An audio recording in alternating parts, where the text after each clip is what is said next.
Hello, class. My name's Jeffy. And today we're gonna read a story, okay? It's called Paddington by Michael Bond. Okay, ready? You guys got your snacks? Yay, we do! Okay, here it goes. Mr. and Mrs. Brown first met Paddington on a railway platform. In fact, that was how he came to have such an unusual name for a bear, because Paddington was the name of a station. The Browns were waiting to meet their daughter Judy. When Mr. Brown noticed something small and furry near the left luggage office, "It looks like a bear," he said. "A bear, Mrs. Brown, in Paddington Station? Don't be silly, Henry. That can't be." What do you... Well, but Mr. and Mrs. Brown was right. It was sitting on an old leather suitcase marked "Wanted on Voyage." As they drew near, it stood up and politely raised its hat. "Good afternoon," it said. "May I help you?" "You're a very small bear," said Miss Brown. "Where are you from?" The bear looked around carefully before replying. "Darkest Peru." "Hey, why are you leaning so far over, Jeffy? Sit up straight." "Darkest Peru. I'm not really supposed to be here at all. I'm a stowaway."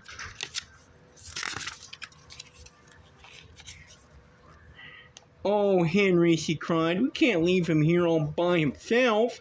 There's no knowing what might happen to him. Can't he come home and stay with us?" "Stay with us?" repeated Mr. Brown nervously. He looked down at the bear.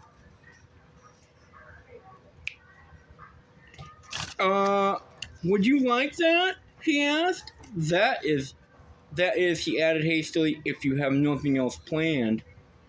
"Oh, yes," replied the bear. "I would like that very much. I've nowhere to go, and everyone seems to be such in a hurry."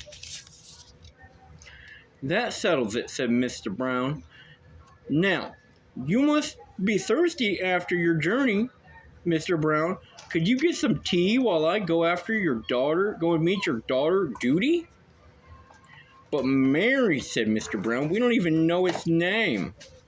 Mrs. Brown thought for a moment. She said, "We'll call him Paddington after the station." Paddington, the bear tested it several times to make sure it sounds very important. "Hey, bro, sit up. Read the story. You're falling asleep."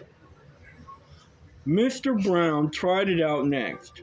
"Follow me, Paddington," he said. "I'll take you to the snack bar. We'll go get a beer."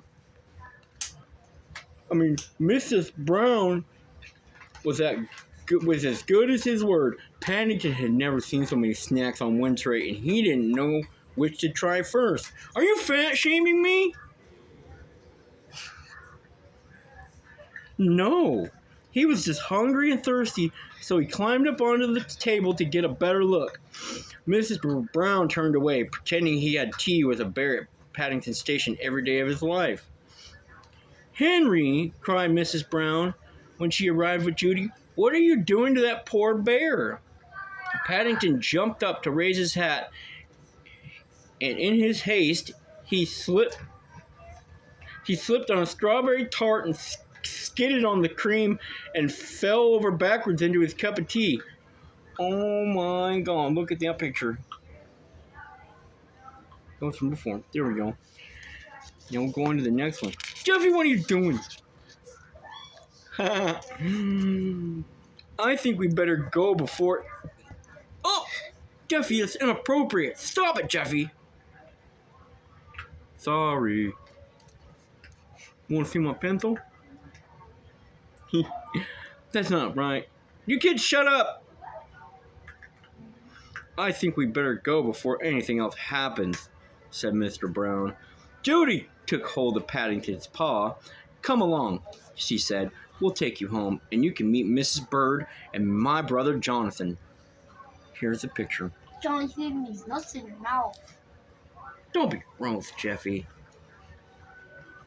Mr. Brown led the way to a waiting taxi. Number 32, Winter Gardens, please. The driver stared at Paddington. Bears is extra, he growled. Sticky Bears is twice as much. And make sure none of it comes off in my interior. It was clean. I set out this morning. You're a jerk, old man. Look at this Who like grumpy old man. Old mans are annoying. The sun was shining as they drove off to the station. Careful, Jeffy. The sun was shining as they drove off to the station, and there were cars and big red houses everywhere. Paddington waved at some waiting at the bus stop. What are you doing, Jeffy? Sit up straight. Read to the class. Jesus. Several of them waved back, and it was all very friendly. Paddington tapped the taxi driver on his shoulder. It wasn't a bit like Darkest Peru, he announced. Jeffy! Put it away right now. You're going to the principal's office. Disgusting.